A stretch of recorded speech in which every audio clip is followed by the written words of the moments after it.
Last ভিডিওতে তোমরা তো দেখেছিলে দেবকুণ্ড, সত্যি একটা অসাধারণ জায়গা। উড়িষ্যা বালাসোর ট্রিপ প্ল্যান করলে তোমরা বাকেট লিস্টে এটা অবশ্যই রেখো, সত্যি ভালো লাগবে তোমাদের। এই ভিডিওতে তোমাদের নিয়ে যাব Kala dam, blue lake, Nilagiri Rajbari and Jagannath temple. চলো ভিডিওর সঙ্গে আমাদের জুড়ে থাকো অ্যান্ড দেখতে থাকো।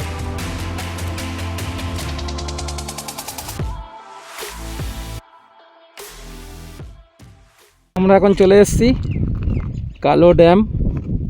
এটা অ্যাকচুয়ালি উড়িষ্যার ময়ূরভঞ্জ ডিস্ট্রিক্টের মধ্যে পড়ে। এটা I think artificial dam, manmade dam, কিন্তু লোকেশনটা খুব সুন্দর। মেন গেট দিয়ে এরকম ঢুকে তোমরা হেঁটে যেতে পারবে। এদিকে গ্রাম, ভালো জায়গাটা, সুন্দর, খারাপ না।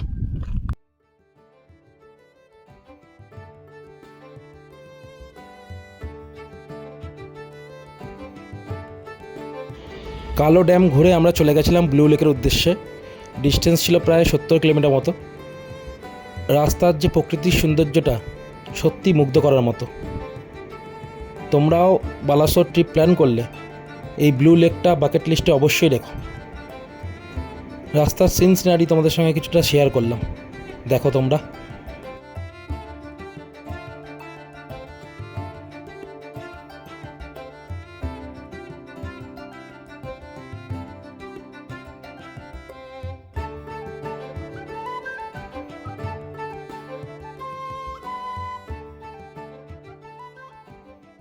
এই যে আমাদের বাইক রাখলাম, দেখে দেখো কোথায় এসছি, ব্লু লেক।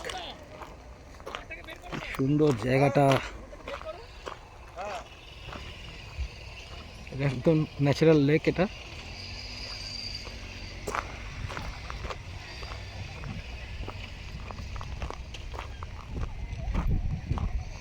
খুব সুন্দর জায়গাটা।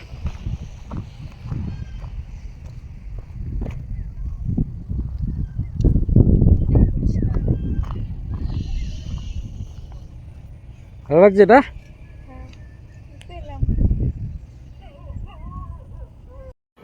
আমরা পৌঁছানোর কিছুক্ষণ আগেই জাস্ট সানসেটটা হয়েছিল।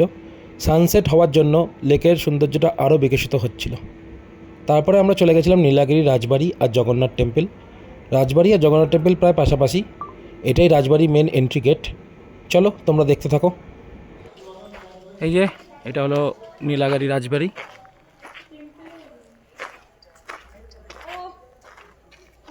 মন্দিরও আছে, ওটা ক্যান্সেল করে দাও।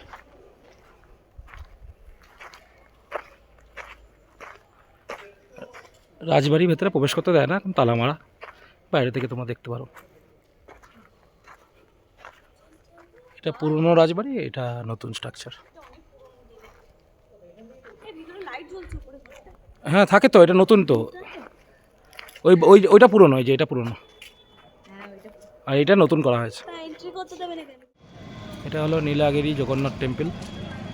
অ্যাকচুয়ালি মন্দিরের ভেতরে ফটোগ্রাফি প্রহিবিটেড, সেই জন্য তোমাদের বাইরে থেকে দেখাচ্ছি। সুন্দর ভেতরে, জগন্নাথ দেবের মূর্তিটাও খুব সুন্দর।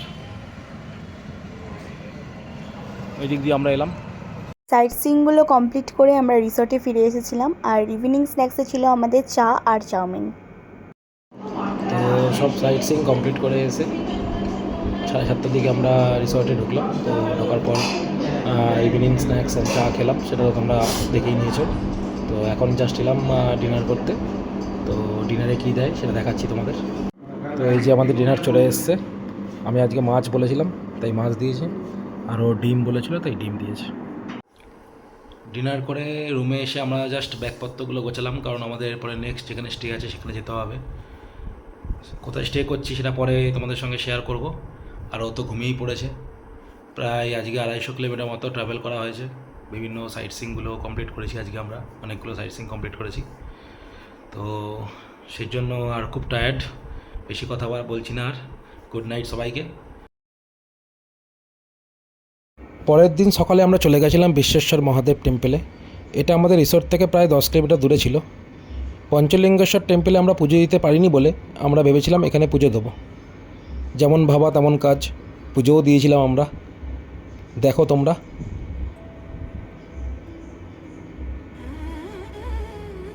বাবার লিঙ্গটি ওখানে রয়েছে, খুব সুন্দর। মন্দিরের পাশ দিয়েই পাহাড়ে ওঠার রাস্তা রয়েছে, একটা বাঁ দিক দিয়ে একটা ডান দিক দিয়ে। আমরা বাঁ দিক দিয়ে উঠে গেছিলাম, পরে আমরা ডান দিক দিয়েও উঠেছিলাম। চলো তোমরা দেখো।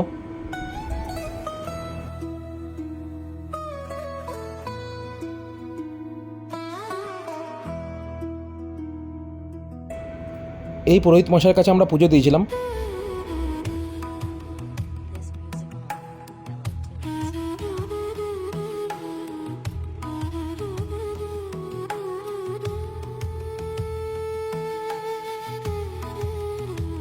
পুরোহিত মশাই উনি খুব ভালো ছিল, আমাদের পাহাড়টা ঘুরিয়ে ঘুরিয়ে দেখাচ্ছিল। আসলে এখানে প্রত্যেকটা পাথরের আলাদা আলাদা নাম আছে ভগবানের নামে, তো উনি সেগুলোই আমাদের কাছে ব্যাখ্যা করছিল।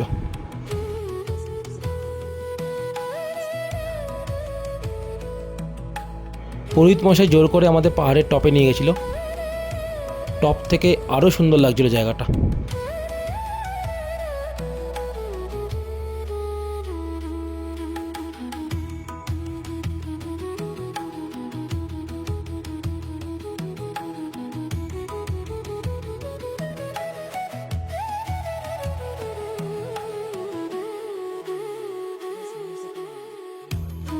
পুরোহিত মশাই আমাদের বলছিল প্রত্যেকটা পাথরের আলাদা আলাদা ভগবানের রূপ আছে।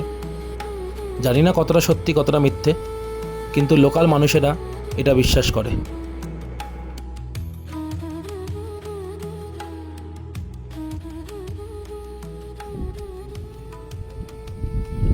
খুব সুন্দর ভিউ, পুরো mesmerising view. Hello everyone, good morning. তো আমরা সকালে ঘুম থেকে উঠেছি। কালকে রাতে আর আমি কথা বলতে পারিনি, আমার ভীষণ ঘুম পেয়ে গেছিলো, তো ঘুমিয়ে গেছিলাম। আর সকাল সকাল উঠে আমরা গেছিলাম হচ্ছে বিশ্বেশ্বর টেম্পলে। ওখানে গিয়ে একটু পুজো টুজো দিয়ে ওখানে পুরোহিত অনেক কিছু দেখিয়েছে আমাদের, সেই সমস্ত কিছু করে জায়গাটা বেশ ভালো।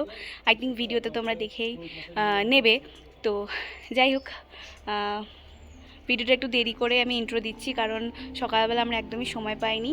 তো যাই হোক, আমরা এখন ব্রেকফাস্ট করব, ব্রেকফাস্ট করে আমরা চেক আউট করবো। ওকে, সো দেখতে থাকো।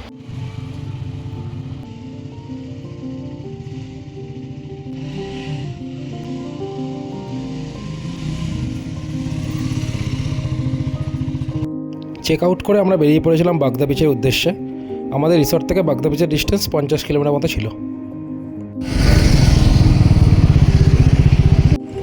তো আমরা অলমোস্ট পৌঁছেই গেছি, আর 11 কিলোমিটার বাকি। আমাদের আজকের ডেস্টিনেশন হলো বাগদা বিচ, ব্লু আইস ইকো রিসর্ট। এই যে কোল্ড ড্রিঙ্কস খাচ্ছি, একটু দাঁড়ালাম আমরা, গাড়ি সেট আপ করা। তো দেখতে থাকো। তো আমরা পৌঁছে গেছি ব্লু আইস ইকো রিসর্টে, আর এসেই তো প্রথমে চেক ইন করে নিলাম। আর তারপরে ব্যাগপত্র এনে রাখা হয়েছে পাশে, আমাদের পাশের রুমটাকেই সৌরভদা রয়েছে। জাস্ট দিয়ে গেল ওয়েলকাম ড্রিঙ্ক একটা করে ডাব, যেটা খুব রিফ্রেশিং এই হালকা হালকা যে গরম রয়েছে তার জন্য। মিষ্টি ভালো বলো, আগের দিন বাইরে দেখেন থাকে। চেক ইন করেই আমরা চলে গেছিলাম বিচের উদ্দেশ্যে। রিসর্টের পেছন দিক দিয়ে রাস্তা আছে, ওনারা কিছু একটা সেট আপ করে রেখেছে এখানে বালি দিয়ে, জানি না পরবর্তীকালে কি করবে। তো আপাতত এখান দিয়ে আমাদের যেতে হচ্ছে, দেখো তোমরা। এখান দিয়ে আমাদের রিসর্টের বিচ যাওয়ার এন্ট্রান্স বলতে গেলে। ওনারা একটা বাস টাস দিয়ে করে রেখেছে যাতে লোকের গাইডেন্স পেতে সুবিধা হয়। কেমন লাগছে?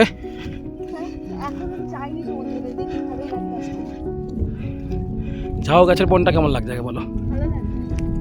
এই যে আমরা এখন দুজন যাচ্ছি হেঁটে হেঁটে বিচের ধারে, অলমোস্ট চলেই এসেছি, কাছাকাছি দেখতে পাচ্ছি সমুদ্র। ঝাউয়ের বনে ঠান্ডাই লাগছে, কিন্তু ডাইরেক্ট রোদটা পড়লে খুব গরম আছে। ওই বালি জায়গাগুলো বেশি গরম লাগছিল। আমাদের রিসোর্ট থেকে বেরিয়ে একটু বালির উপর দিয়ে হেঁটে তারপরে এই ইয়েতে আসতে হয় বিচের ধারে, 100 মিটার মতো, 100-200 মিটার মতো। তো ওই বালির জায়গাটুকু খুব গরম লাগছিল। চলো, এই যে দেখো চলে গেছি প্রায় সমুদ্রের কাছাকাছি, আর জাস্ট একটুখানি ওই যে ওই জায়গাটায় সমুদ্র। কি সুন্দর হাওয়া দিচ্ছে, পুরো ঠান্ডা, ভালো লাগছে। নিচে দেখে হেঁটো।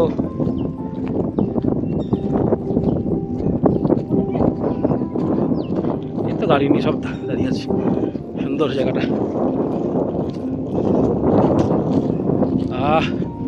সত্যি বলতে মন জুড়িয়ে যাচ্ছে, এত সুন্দর ঠান্ডা হাওয়া। এই দেখো ডোকেশ ভাই বসে আছে, এই যে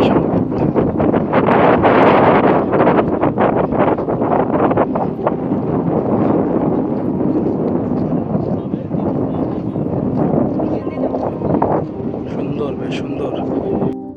এই এপিসোডটা আপাতত এখানেই শেষ করছি।